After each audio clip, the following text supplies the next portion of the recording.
we will try. जय हिंद everyone, welcome to ground zero defence academy. बच्चों, मैं Vishal Gupta, your GS faculty. हमने जो एनडीए 1 2025 और सीडीएस 1 2025 के फ्री बैचेस स्टार्ट किए हैं, उसके लेक्चर्स अपने यूट्यूब चैनल में हमने अपलोड कर दिए हैं, तो you can avail those lectures free of cost. Okay, और उम्मीद कर रहा हूं कि आपकी तैयारी अच्छी चल रही है, बिकॉज आपके पास हार्डली 3.5 मंथ्स बचे हैं for your preparations for your exam which is on 13 April 2025। Okay, तो बच्चों, मैंने लास्ट क्लास में आपको इंटरनल स्ट्रक्चर ऑफ अर्थ के बारे में उसका सेकंड लेक्चर मैंने आपको प्रिपेयर करके दिया था, और सेकंड लेक्चर में हमने बात कर ली थी लेयर्स की और डिसकंटिन्यूटीज की। मैंने आज आपको उसी पर्टिकुलर टॉपिक को आगे कैरी ऑन करना है। Let's continue with the topic. देखो, जो हमने लिथोस्फेयर की बात करी थी, ध्यान रखना, हमने क्या बात करी थी? Lithosphere.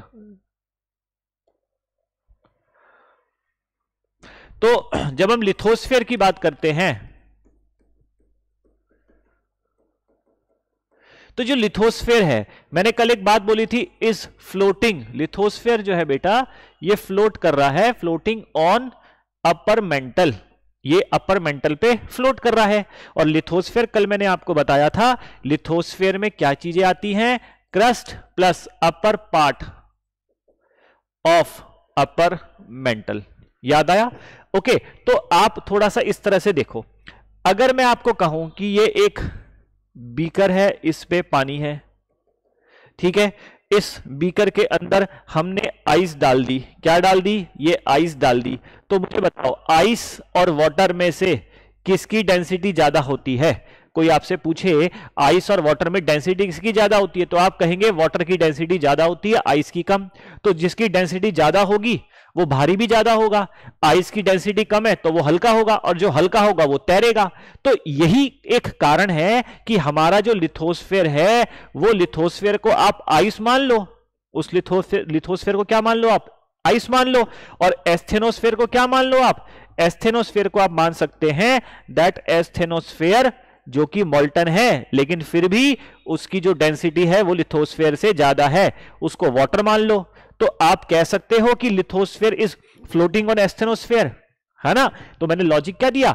Lithosphere is floating on upper mantle. Upper mantle माने क्या होता है?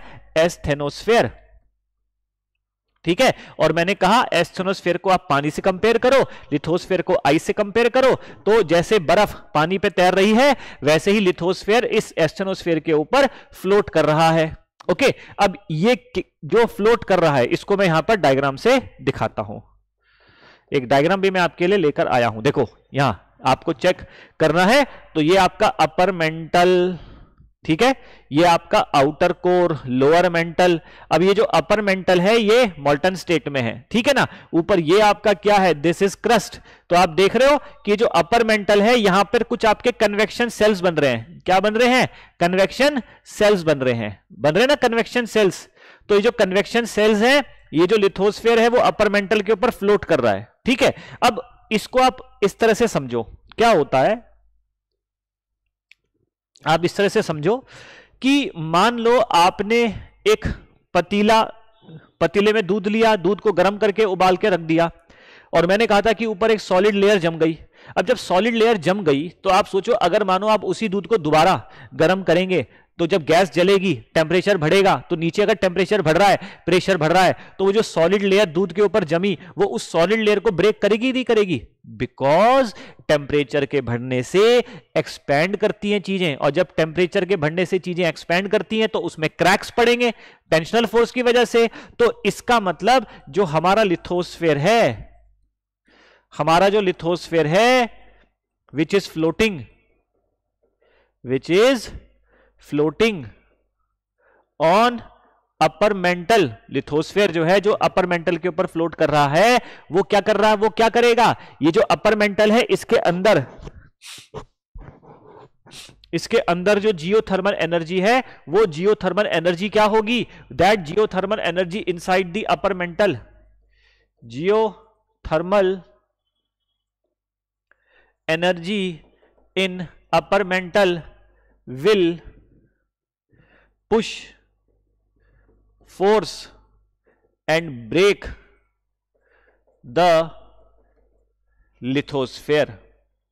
ठीक है, तो जो जियोथर्मल एनर्जी हमारे अपर मेंटल है, अपर मेंटल में है, वो क्या करेगी, वो लिथोस्फेयर को पुश करेगी, फोर्स करेगी और उसको ब्रेक कर देगी। ब्रेक क्यों किया, क्योंकि लिथोस्फेयर एक्सपैंड करेगा, और प्लस क्योंकि अपर मेंटल में कन्वेक्शन सेल्स बन रहे हैं। क्या बन रहे हैं, कन्वेक्शन सेल्स बन रहे हैं, है ना। तो वो सेल्स भी क्या कर रहे हैं, उस लिथोस्फेयर को तोड़ रहे हैं। तो मैं कह सकता हूं कि दिस लिथोस्फेयर, ये जो लिथोस्फेयर है, स्थल मंडल है बेटा, ये ब्रोकन है। स्थल मंडल, lithosphere is broken into number of various pieces. ठीक है, तो ये जो लिथोस्फेयर है, ये नंबर ऑफ वेरियस पीसेस, टुकड़ों में डिवाइड है। एग्जाम्पल के लिए आपको अगर लगता है कि हमारी पूरी पृथ्वी एक सिंगल स्लैब से, एक सिंगल लेयर से बनी है, ऐसा नहीं है। हमारी पृथ्वी का लिथोस्फेयर जो है, इट इज ब्रोकन, ये ब्रेक है बेटा, बहुत सारे टुकड़ों में डिवाइड हो रखा है। आप एग्जाम्पल के लिए मान के चलो कि किसी भी घर के अंदर जो फ्लोर होता है, फ्लोर की जो टाइलिंग की जाती है, तो फ्लोर में जो टाइल लगती है, उसमें टाइल को जोड़ करके फ्लोर बनता है, टाइलों को जोड़ करके बनता है। ऐसा नहीं है कि पूरे फ्लोर को एक सिंगल टाइल से ढक दिया जाता है, बहुत सारी टाइलों को मिलाकर के फ्लोर बनता है। तो ऐसे ही हमारी पृथ्वी के ऊपर का जो फ्लोर है, जो पृथ्वी का फ्लोर है, वो बहुत सारी टाइलों को मिलाकर बना है, और वो जो टाइल है वो है नंबर ऑफ वेरियस पीसेस, और उन्हीं पीसेस को नाम दिया गया है प्लेट्स। क्या नाम दिया गया है, प्लेट्स। यहां तक बात समझ में आई, ठीक है। अब आपके मन में आ रहा होगा सर ये क्या है प्लेट्स, तो समझना। एक्चुअली में आपका 1965 में हैरी हस नाम के एक व्यक्ति थे, उन हैरी हस नाम के व्यक्ति ने ये प्लेट टर्म को कॉइन किया था। फिर आगे चल करके 1967 में एक प्लेट टेक्टोनिक थ्योरी आई। क्या आई बेटा, प्लेट टेक्टोनिक थ्योरी। वो किसने दी थी, मॉर्गन ने दी थी, और उस पे और दो व्यक्ति भी काम कर रहे थे, मैकेंजी एंड पार्कर। ओके, तो ये प्लेट टेक्टोनिक थ्योरी क्या कहती है कि हमारा जो लिथोस्फेयर है, क्योंकि ये अलग अलग पीसेस में डिवाइडेड है, उन टुकड़ों को इन्होंने नाम दिया प्लेट्स। तो ये जो प्लेट्स होती हैं, these plates are divided into two types, major and minor. ठीक है, कुछ बड़ी प्लेट्स हैं, कुछ माइनर प्लेट्स हैं। तो जो मेजर प्लेट्स हैं उसमें नाम आ जाता है, जैसे आपका north American plate, south American plate, African plate, है ना, Eurasian plate, Indo Australian plate, Pacific plate, और एक नाम आ जाता है एंटार्क्टिक प्लेट। क्या नाम आ जाता है, एंटार्क्टिक प्लेट। तो ये आपकी 7 मेजर प्लेट्स हैं। इसके अलावा माइनर प्लेट्स भी हैं, जैसे Arabian plate, Nazca plate, Scotia plate, Philippines plate, Caribbean plate,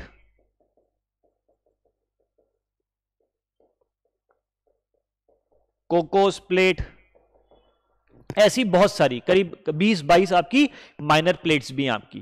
तो ये जो हमारी पृथ्वी है, वो पृथ्वी जो है नंबर ऑफ पीसेस में, टुकड़ों में डिवाइड है। उन्हीं पीसेस को, टुकड़ों को हमने नाम दिया प्लेट्स, और ये प्लेट्स कुछ बड़ी हैं और कुछ छोटी हैं। According to NASA there are more than 100 plates, पर हम किसको मानते हैं, हम 7 मेजर प्लेट्स मानते हैं, और करीब 22 माइनर प्लेट्स को हम स्टडी करते हैं। ठीक है, अब इसका एक डायग्राम मैं आपको दिखा देता हूं। देखो, मे बी अगर मैं यहां पे आपको कोशिश करता हूं, यहां देखो, ये डायग्राम आपको दिख रहा होगा। Can you see over here, ये देखो आपको यहां दिख रहा होगा, दिस इज साउथ अमेरिका। ये आपका साउथ अमेरिका है, ये साउथ अमेरिका कॉन्टिनेंट है। ठीक है, अब ये साउथ अमेरिकन प्लेट, ये रही, देखो ये साउथ अमेरिकन प्लेट है, ये पूरी साउथ अमेरिकन प्लेट है। ये उस साउथ अमेरिकन प्लेट में साउथ अमेरिका भी आ रहा है, और अटलांटिक ओशन का भी कुछ भाग आ रहा है। ध्यान देना, साउथ अमेरिकन प्लेट में ये अटलांटिक ओशन का भाग भी आ रहा है, ठीक है, जो मैंने ब्लू कर दिया, और उसमें ये साउथ अमेरिका भी आ रहा है। ओके, समझ में आ रहा है। ऐसे ही आपकी एक प्लेट आप यहां देख सकते हैं, look over here, African plate, ये देख रहे हो अफ्रीकन प्लेट, ये अफ्रीकन प्लेट, ये इतनी बड़ी अफ्रीकन प्लेट आप देख रहे हो, ये अफ्रीकन प्लेट है, ये सब अफ्रीकन प्लेट है, दिख रहा है आपको, ठीक है। ऐसे ही आप यहां पर देख रहे होगे, ये पैसिफिक प्लेट है, ये देख रहे हो, ये पैसिफिक प्लेट, ये येलो वाली जो है ये आपकी पैसिफिक प्लेट है, देखो ये पूरी पैसिफिक प्लेट है। ये आपकी देखो छोटी वाली नाज़का प्लेट, ये कैरिबियन प्लेट, ये जुआन डी फूका प्लेट, ये कोकोस प्लेट, छोटी छोटी प्लेट, स्कॉशिया प्लेट, देख रहे हो। यहां पर आपकी आ गई फिलीपींस प्लेट, ओके, ये फिलीपींस प्लेट, यहां पर आपकी आ गई अरेबियन प्लेट, छोटी छोटी प्लेट, ओके। फिर यहां आप देख रहे हो नॉर्थ अमेरिकन प्लेट, ये आपकी नॉर्थ अमेरिकन प्लेट आ गई, ये यूरेशियन प्लेट आ गई, ठीक है, नीचे एंटार्क्टिकन प्लेट आ गई। तो हमारी जो पृथ्वी है इस तरह से ब्रोकन है, ध्यान रहेगा। तो आपको मैंने यहां बताया कि जो प्लेट्स हैं वो आपकी मेजर भी है और माइनर भी है। तो ये जो प्लेट्स हैं, ये प्लेट्स एक दूसरे के रिस्पेक्ट में कुछ बाउंड्रीज बनाती हैं। ये जो प्लेट्स हैं बेटा, they are making certain boundaries with respect to each other, ठीक है। तो ध्यान देना, प्लेट्स बाउंड्री, प्लेट्स बाउंड्री, तो जो प्लेट्स बाउंड्री है यानी कि प्लेट के बीच में जो बाउंड्रीज हैं वो आपको ध्यान रखनी है, तीन टाइप की है। कितनी प्रकार की हैं? तीन। एक है आपकी डाइवर्जेंट, दूसरी है बेटा आपकी कन्वर्जेंट, और तीसरी आपकी आएगी ट्रांसफॉर्म बाउंड्री, ठीक है। तो तीन तरह की बाउंड्री टेक्टोनिक प्लेट के बीच में देखने को मिलती है। कैसे? एक डायग्राम से समझ लेते हैं। हाँ, देखो ये आपको डायग्राम दिख रहा होगा, यहां पर एक प्लेट, ये प्लेट इधर जा रही है और एक प्लेट उधर, ये वाली ग्रीन वाली देख रहे हो ना, एक इधर जा रही है एक इधर, तो ये डाइवर्जेंट प्लेट बाउंड्री हो गई। फिर यहां पर दोनों प्लेट एक दूसरे के रिस्पेक्ट में कन्वर्ज कर रही है, और यहां पर एक प्लेट ऐसे जा रही है और एक प्लेट ऐसे जा रही है, ठीक है। तो this is divergent boundary, this is convergent boundary and this is transform boundary, है ना। यानी कि या तो प्लेट दूर जा रही है, या ये पास आ रही है, या ये स्लाइड कर रही है, ठीक है। यहां देखो मैंने क्या दिखा रखा है कि जो प्लेट है, देखो यहां पर एक प्लेट ऐसे जा रही, एक प्लेट ऐसे जा रही, ये तो डाइवर्जेंट बाउंड्री हो गई। फिर ये वाली प्लेट इस वाली प्लेट के रिस्पेक्ट में क्या हो रही है? कन्वर्जेंट बाउंड्री आ गई। यहां पर ये प्लेट यहां से दूर जा रही है, दो प्लेट, ये वाली प्लेट उधर जा रही, वो वाली प्लेट इसके पास आ रही, तो यहां कन्वर्जेंट हो रहा है, वहां डाइवर्जेंट। इसी प्लेट का एक तरफ डाइवर्जेंट, दूसरी तरफ कन्वर्जेंट हो रहा है, ये ध्यान रहेगा। तो जो प्लेट्स होती हैं वो कहीं पर तो कन्वर्ज कर रही होती हैं, तो दूसरी तरफ डाइवर्ज कर रही होती है, तो तीसरी तरफ वो एक दूसरे के रिस्पेक्ट में स्लाइड कर रही होती है। तो यहां देख लो, यहां पर भी आपका ये कन्वर्ज कर रही है। क्या कर रही है? ये ऐसे जा रही, ये ऐसे जा रही, कन्वर्ज कर रही है। तो यहां पे कन्वर्जेंट बाउंड्री, यहां डाइवर्जेंट बाउंड्री, यहां फिर कन्वर्जेंट बाउंड्री, ठीक है। अच्छा, एक और डायग्राम देखो। हाँ देखो, ये वाला डायग्राम देखो, यहां पे आपको देखो ये क्या है? ट्रांसफॉर्म बाउंड्री बेटा, ये ट्रांसफॉर्म बाउंड्री आ गई। फिर यहां पे क्या हो गई? डाइवर्जेंट बाउंड्री आ गई। फिर यहां पे क्या हो गई? कन्वर्जेंट बाउंड्री आ गई। देख पा रहे हैं आप? ठीक है, ये ट्रांसफॉर्म कर रही है, ये इधर जा रही है, ये इधर जा रही है, ये एक दूसरे के रिस्पेक्ट में दूर जा रही है, और ये एक दूसरे के रिस्पेक्ट में पास आ रही है। तो यहां देख लो, यहां पे क्या हो रहा है? पास आ रही है, तो ये क्या हो गई? सीबी, सीबी माने कन्वर्जेंट। यहां देख लो दूर जा रही है, तो ये क्या है? डीबी, डीबी माने डाइवर्जेंट। यहां देख लो ये फिर पास आ रही है, तो फिर ये सीबी, कन्वर्जेंट बाउंड्री। तो there are 3 types of boundary, ये आपको पता चल गया। अब ये जो 3 तरह की बाउंड्रीज होती हैं, इसमें आपको लिखना क्या है, क्या नोट करना है वो समझना। जो डाइवर्जेंट बाउंड्रीज होती हैं उन्हें कहते हैं कंस्ट्रक्टिव बाउंड्रीज, ये कंस्ट्रक्टिव कहलाती हैं। कन्वर्जेंट वालों को आप डिस्ट्रक्टिव कहते हो। क्यों कहते हैं समझेंगे, देखो अभी, घबराओ मत। और ट्रांसफॉर्म बाउंड्रीज आर व्हाट? ये आपकी ऐसी होती है जहां पर energy neither created not destroyed, यहां पे ना तो कुछ बन रहा है ना डिस्ट्रॉय हो रहा है, ठीक है। तो ये कंजर्वेटिव बाउंड्रीज होती हैं। कैसी होती हैं बेटा? कंजर्वेटिव बाउंड्रीज, ठीक है। उम्मीद कर रहा हूं आवाज आ रही है आप लोगों को, वेरी गुड। तो ये कंजर्वेटिव बाउंड्रीज हैं। डाइवर्जेंट बाउंड्री को हम पढ़ते हैं, देखो एग्जांपल के लिए एक एक करके हम समझते हैं। मान लो कि ये दो प्लेट्स हैं,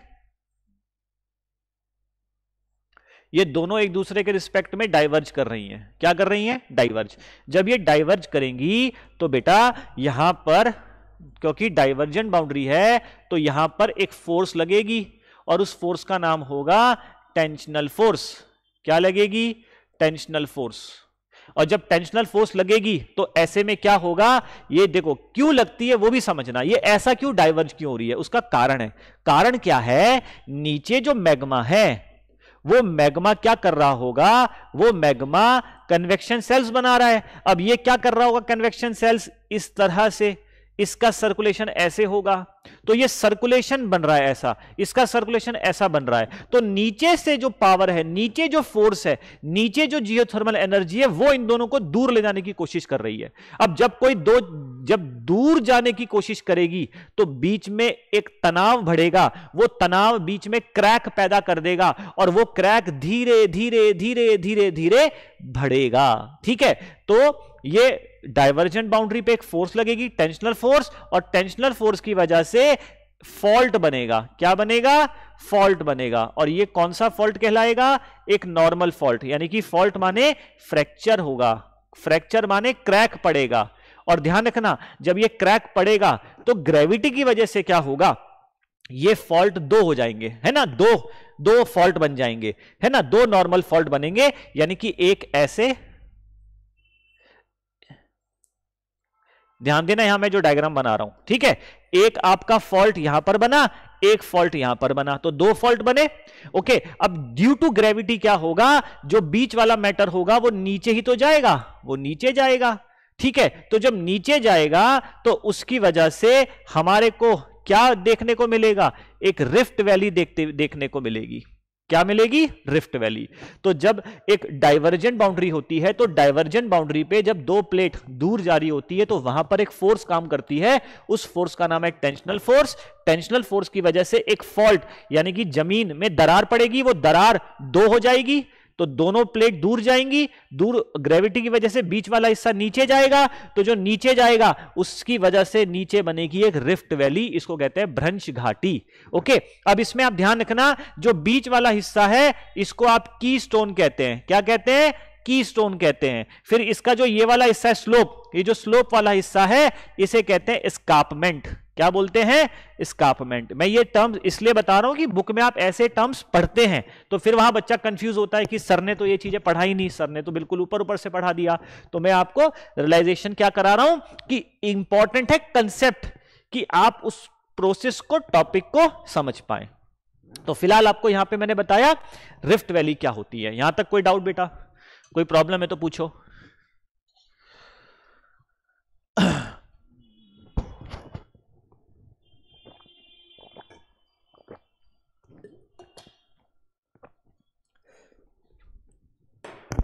चलिए देखो, अब हम बात करते हैं कन्वर्जेंट बाउंड्री। देखो कन्वर्जेंट बाउंड्री में क्या होता है। अच्छा एक चीज और ये तो बता दूं मैं कि ये इसको कंस्ट्रक्टिव क्यों कह रहे हैं। कंस्ट्रक्टिव कहने का मतलब क्या है ना, जब ये दो प्लेट दूर जाएंगी तो दो प्लेट के दूर जाने से क्या होगा, यहां पर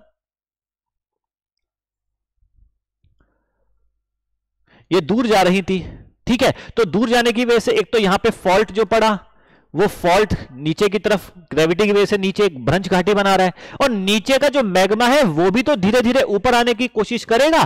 तो मैग्मा क्या करेगा, डाइवर्जेंट बाउंड्री पर यहां पर प्लेट्स जो होती हैं, यहां पर जो प्लेट होती है तो जो बाउंड्री होगी, प्लेट बाउंड्री होगी, तो वहां पर प्लेट बाउंड्री क्या होती चली जाएगी, थिन होती चली जाएगी। क्या होती चली जाएगी? थिन, पतली होती चली जाएगी। और पतली होने के साथ साथ ऐसे में क्या होगा, मैग्मा इजीली बाहर आ जाएगा। मैग्मा क्या होगा, मैग्मा इजीली कम आउट, बाहर आ जाएगा। और जब मैग्मा बाहर आना शुरू होगा तो धीरे धीरे क्या होगा, यहां पर मैग्मा के बाहर आने से एक नया फ्लोर बनेगा। क्या बनेगा? क्योंकि जब मैग्मा बाहर आएगा ठंडा होगा, ठंडा होगा तो एक नई भूमि बनाएगा, एक नई जमीन बनाएगा, एक नया क्रस्ट बनाएगा, तो वो उसको सी फ्लोर स्प्रेडिंग भी कहते हैं। तो क्योंकि यहां पर मैग्मा बाहर आकर के ठंडा होकर के एक नई भूमि का निर्माण कर रहा है, तो ये फॉर्मेशन हो रहा है, तो इसलिए इसको कहा जाता है कंस्ट्रक्टिव प्लेट बाउंड्री।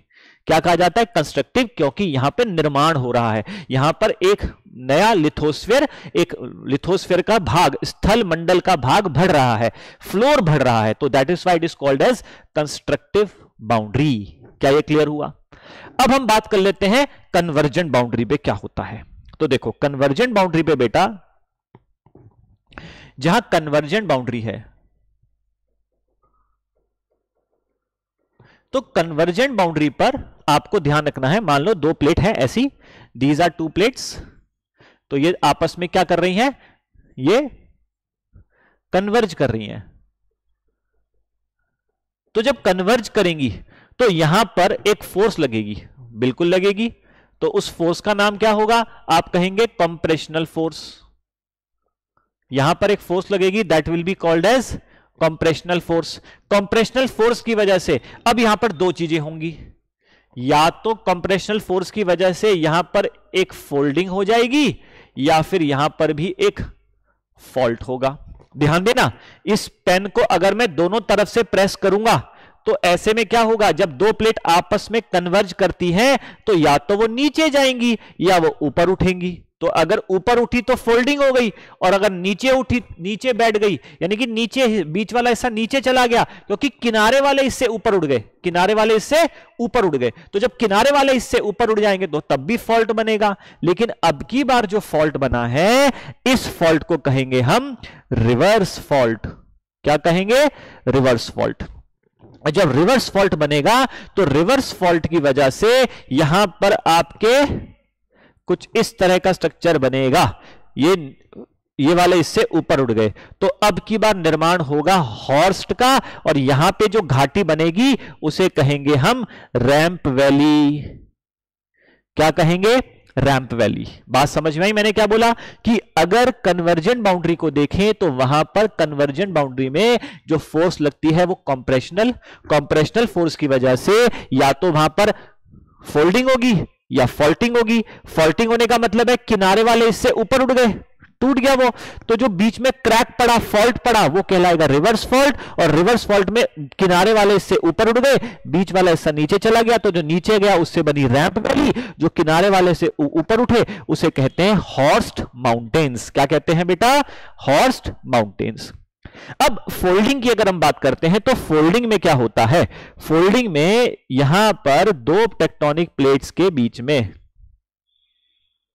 दो टेक्टोनिक प्लेट्स के बीच में, यहां आप ध्यान दीजिएगा, यहां पर आपके कुछ फोल्ड्स पड़ जाएंगे। क्या पड़ जाएंगे? फोल्ड्स। जैसे अगर मानो आपने बेड पे बेडशीट बिछाई हुई, अब उसमें कुछ बच्चे चढ़ गए, खेल रहे हैं, तो जो बेडशीट है वो बिल्कुल प्लेन थी, पर उस बेडशीट में क्या हुआ? बच्चों के खेलने की वजह से उसमें फोल्ड पड़ जाएंगे। क्या पड़ जाएंगे? फोल्ड, क्योंकि दोनों तरफ से जब प्रेशर अप्लाई होगा तो बेडशीट में फोल्ड पड़ गए। तो ऐसे ही यहां पर आपके कुछ फोल्ड पड़ जाएंगे। क्या पड़ जाएंगे? फोल्ड। तो फोल्डिंग की वजह से आपके फोल्ड माउंटेन्स का जन्म होगा। किसका जन्म होगा?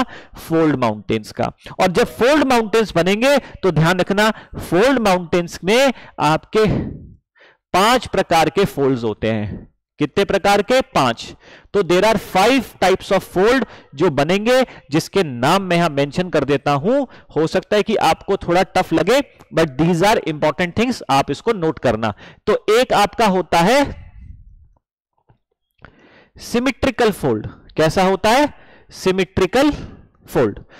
सिमिट्रिकल फोल्ड का मतलब होता है जब दोनों तरफ से लगने वाली जो फोर्स है वो बराबर हो, तो इनके बीच में जो एंगल बनेगा, इंक्लाइंड एंगल, वो इक्वल होगा। Means they are equally inclined, दोनों तरफ से एंगल क्या होगा?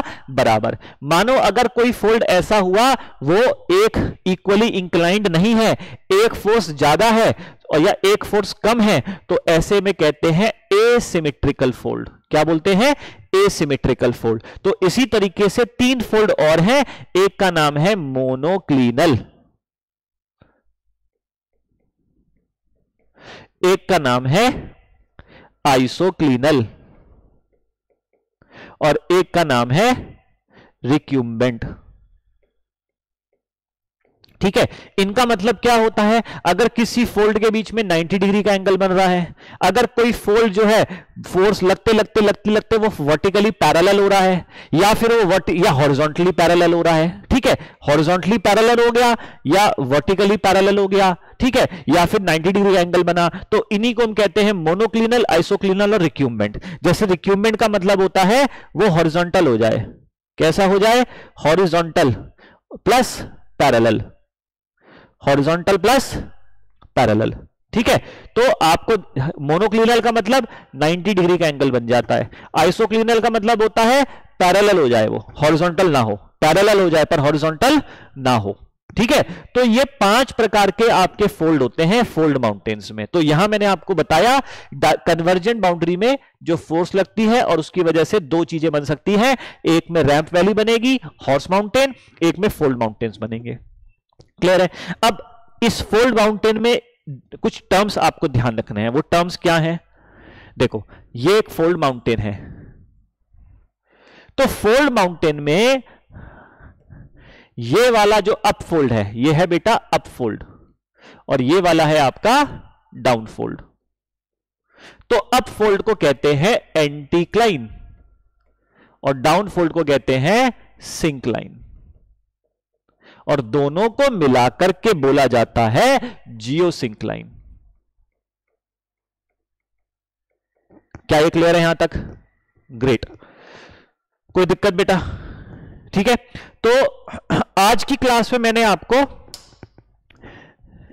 प्लेट्स के बारे में बताया, और प्लेट्स में मैंने आपको कवर करवाया अबाउट दी टेक्टोनिक प्लेट्स क्या होती हैं, लिथोस्फीयर फ्लोट कैसे कर रहा है, ये कैसे ब्रेक है तो उनको हमने नाम क्या दिया, क्यों दिया, किसने वो थ्योरी दी, फिर ये प्लेट्स कितनी तरह की हैं, उनके बीच में बाउंड्री कितनी तरीके की है, वो मैंने आज आपको क्लियर करा।